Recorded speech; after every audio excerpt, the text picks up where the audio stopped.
Vande Mataram students, हम लोग देख रहे थे चैप्टर नंबर 3 देशभक्तों का तीर्थ, जिसके अंदर हमने पूरा चैप्टर का डिस्क्रिप्शन देख लिया था। आज हम देखने वाले हैं उसका अभ्यास यानी एक्सरसाइज।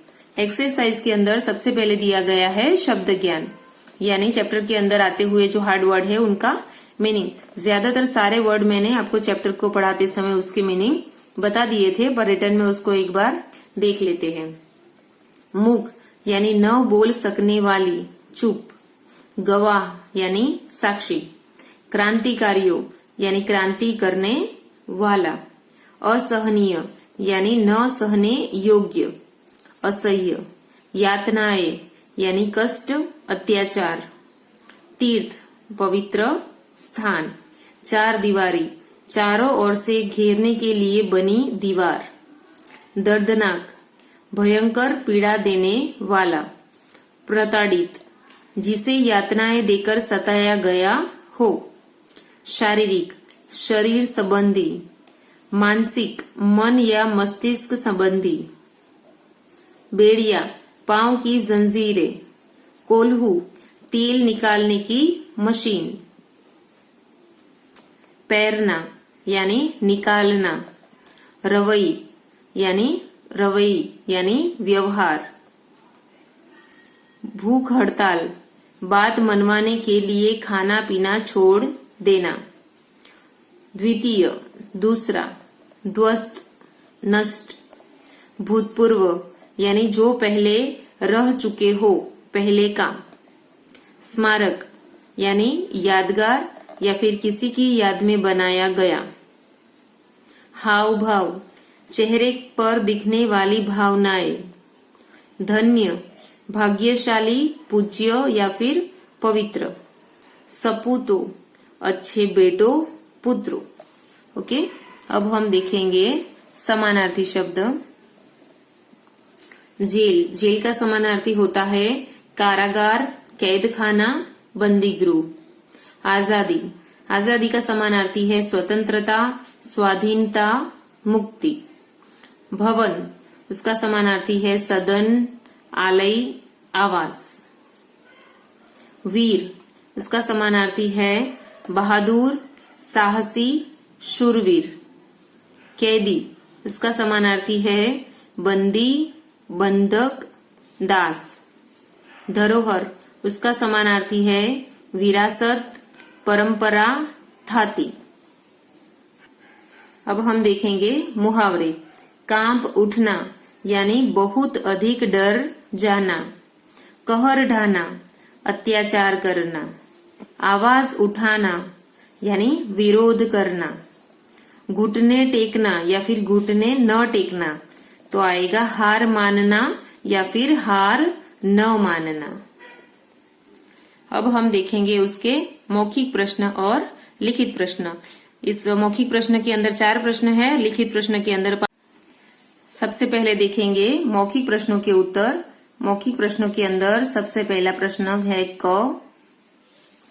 भारतीय किसका नाम सुनकर कांप उठते थे?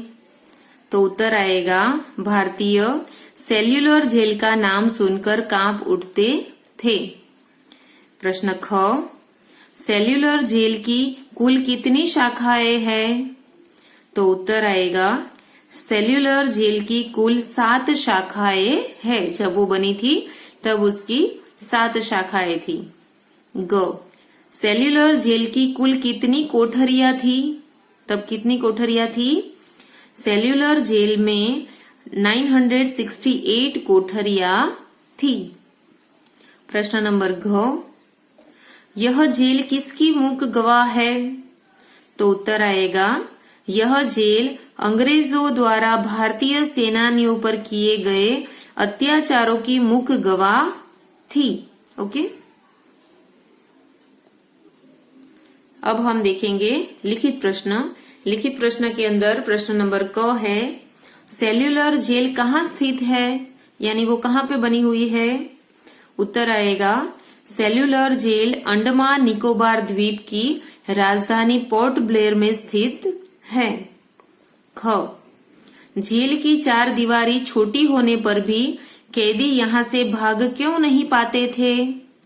तो उत्तर आएगा, जेल की चार दीवारी छोटी होने पर भी कैदी यहाँ से इसलिए नहीं भाग पाते थे क्योंकि इसके चारों ओर से समुद्र से घिरे होने के कारण दूर दूर तक पानी के अलावा कुछ भी नजर नहीं आता था। प्रश्न नंबर ग देखेंगे। कैदियों से जेल में कौन कौन से काम करवाए जाते थे? तो उत्तर आएगा, कैदियों से जेल में कोल्हू से तेल पेरने का काम करवाया जाता था। हर कैदी को 30 पाउंड नारियल और सरसों का पेरना होता था। अब हम देखेंगे प्रश्न नंबर घ। ब्रिटिश सरकार स्वतंत्रता सेनानियों को यातनाएं क्यों देती थी? यानी यह जेल में उनको क्यों रखा जाता था, सेनानियों को क्यों रखा जाता था?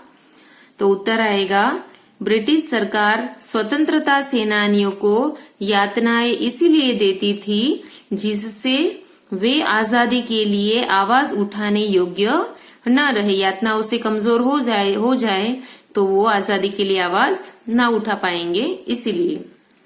ड, स्वतंत्रता सेनानियों द्वारा जेल में सही यातनाओं के बारे में जानकर आपके मन में उनके प्रति क्या भाव उत्पन्न होते हैं? यह प्रश्न का उत्तर आप अपने हिसाब से भी लिख सकते हो। यहाँ पे मैंने एक उत्तर दिया है, पर आप अपने हिसाब से भी उसमें ऐड कर सकते हो या फिर दूसरा लिख सकते हो। स्वतंत्रता सेनानियों द्वारा जेल में सही यातनाओं के बारे में जानकर हमारे मन में उनके प्रति श्रद्धा भाव उत्पन्न होते हैं। तो यहाँ पे हमने प्रश्नों के उत्तर तो देख लिए। अब हम देखेंगे प्रश्न नंबर 3।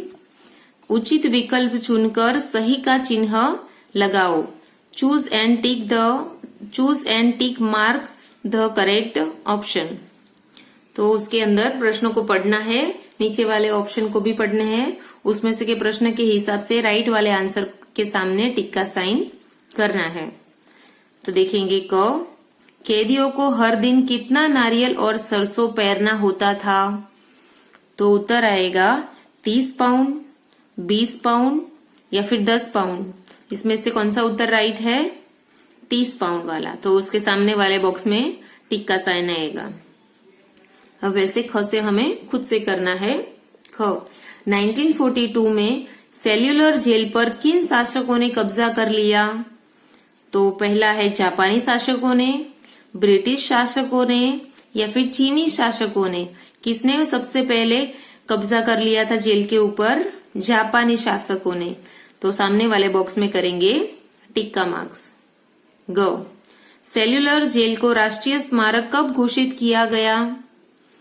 तो 1930 में, 1945 में या फिर 1969 में। कब उसको राष्ट्रीय स्मारक घोषित किया गया था?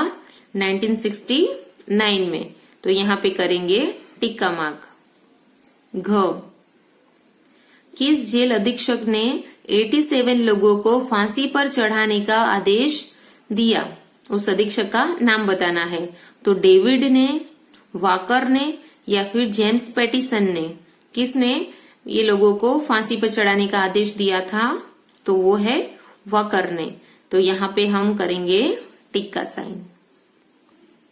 अब हम देखेंगे भाषा की बात। भाषा की बात के अंदर उसका ग्रामर सेक्शन आएगा। र के विभिन्न रूपों के शब्द लिखो। र के हमने स्टैंडर्ड 3 के अंदर देखा था कि र के विभिन्न टाइप के रूप होते हैं। तो वो रूप यहाँ पे दिए गए हैं, उसके हिसाब से हमें उसके वर्ड लिखने हैं। तो सबसे पहले तो र ही दिया गया है, र के वर्ड लिखने हैं। तो उसके वर्ड बनेंगे राम और नजर। आप और भी वर्ड लिख सकते हो र से बने हुए। फिर रेफ वाला र, तो उसके अंदर वर्ड बनेगा वर्मा और भूतपूर्व। फिर ये क्र वाला रेफ है, तो उसके अंदर वर्ड बनेगा क्रम और ब्रह्म। फिर ये ट्र वाला रेफ है, तो उसके अंदर वर्ड बनेगा ट्रेन और ड्रम। अब हम देखेंगे प्रश्न नंबर 2। विलोम शब्द लिखो, राइट ऑपोजिट वर्ड। सबसे पहले लिखा है विरोध। विरोध का ऑपोजिट वर्ड होता है समर्थन। स्वतंत्र, उसका ऑपोजिट वर्ड होता है परतंत्र। जय, उसका ऑपोजिट पराजय। वीर, ऑपोजिट कायर। सुरक्षित, ऑपोजिट असुरक्षित। संभव, ऑपोजिट असंभव। अब हम देखेंगे प्रश्न नंबर 3। क्ष, त्र, ज्ञ और श्र, तीन वर्णों के मेल से बनने वाले संयुक्त व्यंजन है। स्टैंडर्ड थर्ड के अंदर हम लोगों ने देखा था कि श्र, त्र, ज्ञ और श्र, ये जो वर्ड है वो 3 वर्णों को प्लस करके बनते हैं, इसीलिए उनको संयुक्त व्यंजन कहा जाता है। जिसमें से क्ष बनता है क, श और अ, इन तीनों को मिला के बनेगा क्ष। त्र बनता है त, र और अ, इन तीनों को मिला के बनता है त्र।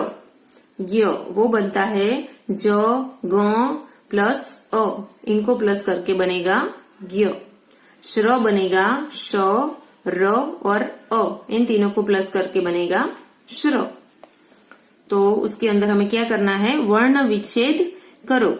जिसके यहाँ पे कुछ वर्ड लिखे हैं जिसके अंदर ये संयुक्त व्यंजन वाले वर्ड है, तो हमें वर्ण विच्छेद करना है। पर उसके अंदर जो संयुक्त व्यंजन वाले वर्ड है उसमें ये तीनों वर्ड अलग करके, संयुक्त व्यंजन वाले वर्ड को अलग करके वर्ण विच्छेद बनाना है। तो सबसे पहले देखेंगे स्वतंत्र। तो स्वतंत्र का वर्ण विच्छेद कैसे बनेगा, स प्लस व प्लस अ प्लस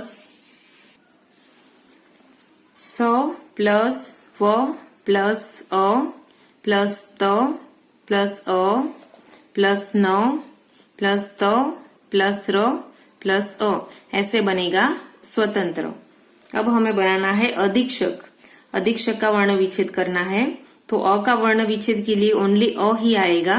धी का वर्ण विच्छेद करने के लिए ध प्लस ई, वो बनेगा धी का वर्ण विच्छेद। अभी क्ष का वर्ण विच्छेद करना है, तो क्ष के अंदर कौन कौन से व्यंजन मिक्स है, तो उसके अंदर क्ष के अंदर क, श और अ, यानी ये बन गया क्ष का वर्ण विच्छेद। और अभी क का करना है, क का बनेगा क प्लस अ, ऐसे करेंगे हम अधीक्षक का वर्ण विच्छेद।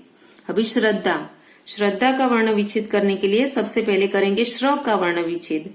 श्र के अंदर कौन कौन से वर्ण है, श, र और अ, ये बना श्र का। अभी करेंगे द। द का बनेगा द प्लस द, ध प्लस द। और आ का बनेगा, द का बनेगा द प्लस आ, श्रद्धा। सॉरी, यहाँ पे पहले द आएगा और उसके बाद ध आएगा। एक बार और देख लेते हैं। श्रद्धा का वर्ण विच्छेद, श्र के लिए श प्लस र प्लस अ, यहाँ जो संयुक्त व्यंजन है उसको लिखेंगे श्र के अंदर, और फिर द लिखेंगे, और द से ज्वाइंट श्रद्धा बनता है, तो द के लिए वापस हम अ नहीं लिखेंगे, क्योंकि श्र द ध ऐसे हम पूरा नहीं बोलते, उसको वर्ड साथ नहीं बोलते, श्रद्धा। तो द कैसा आता है अंदर, उसका प्रोनाउंस पीछे वाला नहीं लगता, तो सिर्फ द लिखेंगे। और धा का ध प्लस आ, धा नहीं आएगा पर सिर्फ ध आएगा। ओके, ध प्लस आ। अभी देखेंगे क्रांति। क्रांति के अंदर सबसे पहले बनाएंगे हम क्र का वर्ण विच्छेद, तो क प्लस र। अभी क्रा का करना है, तो क प्लस र प्लस आ, क्या बन गया, क्रा। अभी ये अनुस्वार है इसीलिए उसका बनेगा न। और अभी ती का करना है, तो त प्लस ई, ऐसे बनेगा क्रांति। अब हम देखेंगे एक्सरसाइज नंबर 4। क्रिया की विशेषता बताने वाले शब्द को क्रिया विशेषण कहते हैं। जैसे अप्पा सुबह टहलने जाते हैं। दिए गए वाक्य में सुबह शब्द क्रिया टहलने जाते हैं की विशेषता बताता है। इसमें सुबह शब्द क्रिया टहलने जाते हैं की विशेषता बताता है, इसीलिए यह क्रिया विशेषण है। यहाँ पे एक क्रिया विशेषण का ग्रामर सेक्शन दिया गया है कि क्रिया विशेषण किसे कहा जाता है, यानी जो क्रिया है उसमें विशेषता बताने वाले शब्द को क्रिया विशेषण कहा जाता है। कि वो टहलने जाते हैं, वो क्या है, उनकी क्रिया है, पर विशेषण यानी विशेष बात क्या है उसके अंदर कि वो सुबह मॉर्निंग में टहलने के लिए जाते हैं। तो सुबह शब्द क्या बना, उसका विशेष शब्द, किसका, टहलने जाता है, टहलने शब्द का विशेष शब्द बना सुबह, इसीलिए यह क्रिया विशेषण का वाक्य है। अभी हमें क्या करना है, क्रिया विशेषण शब्द को रेखांकित करो, यानी नीचे वाले सेंटेंस पढ़ने हैं और उसके अंदर से क्रिया को विशेष बताने वाले वर्ड के नीचे अंडरलाइन करनी है। Underline the Edward. तो क लिखा है, क्रांतिकारी हंसते हंसते बलिदान हो गए। उनकी क्रिया कौन सी है, बलिदान होने की क्रिया, पर कैसे हुए, हंसते हंसते। बलिदान की क्रिया को विशेष शब्द कौन सा दिया गया है, हंसना। तो हंसते हंसते क्या बना हमारा, क्रिया विशेषण। ख देखेंगे, जेल की दीवार को हर कोई आसानी से पार कर सकता था। ओके, जेल की दीवार को पार करना क्या है, उनकी क्रिया, पर पार करने के अंदर विशेष वर्ड कौन सा है, आसानी से, इजीली पार कर सकता है। तो आसान क्या बना उसका, क्रिया विशेषण। ग, कैदियों को बुरी तरह पीटा जाता था। पीटना क्या हुई, एक क्रिया, पर कैसे पीटा जाता था, बुरी तरह, यानी विशेष पीटने में विशेष बात कौन सी आई, ऐड हुई, बुरी तरह। तो बुरी तरह वर्ड आएगा क्रिया विशेषण। ओके, अब हम देखेंगे क्वेश्चन नंबर 5। मुहावरों के उचित अर्थ चुनकर लिखो। कांप उठना, तो ये मुहावरा का अर्थ क्या होता है, बहुत डर जाना। यहाँ पे उसके मीनिंग लिखे हुए हैं, उसी में से हमें ढूंढ के लिखना है। ओके, बहुत डर जाना, बहुत अधिक डर जाना। घुटने टेकना, हार मानना। कहर ढाना, यानी अत्याचार करना। आवाज उठाना, यानी विरोध करना। अब हम देखेंगे प्रश्न नंबर 6। वाक्यों को शुद्ध करके लिखो, करेक्ट द सेंटेंस। यहाँ पे सेंटेंस लिखे हैं, उसमें से मिस्टेक ढूंढनी है और उसको राइट करके लिखना है। मेरा मुख्य भवन लाल ईंट से बना है। इसके अंदर रॉन्ग क्या है, मेरा ठीक है, मुख्य ठीक है, भवन ठीक है, लाल ठीक है। ईंट में प्रॉब्लम है, क्या प्रॉब्लम है, ईंट सिर्फ एक ईंट यूज हो तो उसके लिए ईंट वर्ड यूज होता है, पर पूरा भवन एक ईंट से बन सकता है, नहीं बन सकता, तो बहुत सारी ईंटें चाहिए। तो यहाँ पे ईंट वर्ड यूज करना है। मेरा भवन लाल ईंटों से बना है, ईंट की जगह ईंटों। ओके, वैसे ही हमें ख से खुद से करना है। मेरी प्रत्येक शाखा 3 मंजिल की बनी है। तो इसके अंदर रॉन्ग क्या है, की रॉन्ग है। इसके अंदर लिखा है हस्व की मात्रा, जबकि हमें करना है दीर्घ की मात्रा, ये वाला रॉन्ग है। तो हम वर्ड्स पूरा सेम टू सेम लिखेंगे।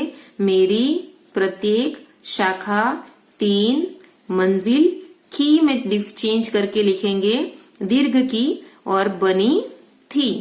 ओके, ग देखेंगे, टावर साइकिल के पहिए की तरह दिखाई देती है। तो उसके अंदर लिखा है साइकिल, जबकि साइकिल का हिंदी में लिखा जाता है साइकिल। ओके, ये वाला वर्ड रॉन्ग है। तो हम पूरा सेम लिखेंगे, टावर साइकिल की जगह लिखेंगे साइकिल के पहिए की तरह दिखाई देती है। ओके, घ, क्रांतिकारियों ने अनेक यातनाएं झेले। क्रांतिकारियों ने अनेक यातनाएं झेले, ये वर्ड सेंटेंस पढ़ते ही समझ में आ जाता है कि झेले आ सकता है, नहीं, यातनाएं झेली आएगा। ओके, तो हम पूरा सेंटेंस लिखेंगे देख के, और सिर्फ झेले की जगह कर देंगे झेली। क्रांतिकारियों ने अनेक यातनाएं झेली। अब देखेंगे प्रश्न नंबर 7। दिए गए वाक्यों का अपनी मातृभाषा में अनुवाद करो। यानी यहाँ पे 3 सेंटेंस दिए गए हैं, वो 3 सेंटेंस का आपको अपनी मदर टंग के अंदर मातृभाषा में अनुवाद करना है। अगर आप गुजराती हो तो गुजराती में करना है, मराठी हो तो मराठी के अंदर करना है। ओके, राजस्थानी हो तो राजस्थानी भाषा में यहाँ पे उसका ट्रांसलेशन करना है। ये आपको खुद से करना है। ओके, तो यहाँ पे हमारी पूरी एक्सरसाइज और पूरा चैप्टर खत्म होता है। नेक्स्ट वीडियो में हम न्यू चैप्टर की ओर बढ़ेंगे। Okay, bye students.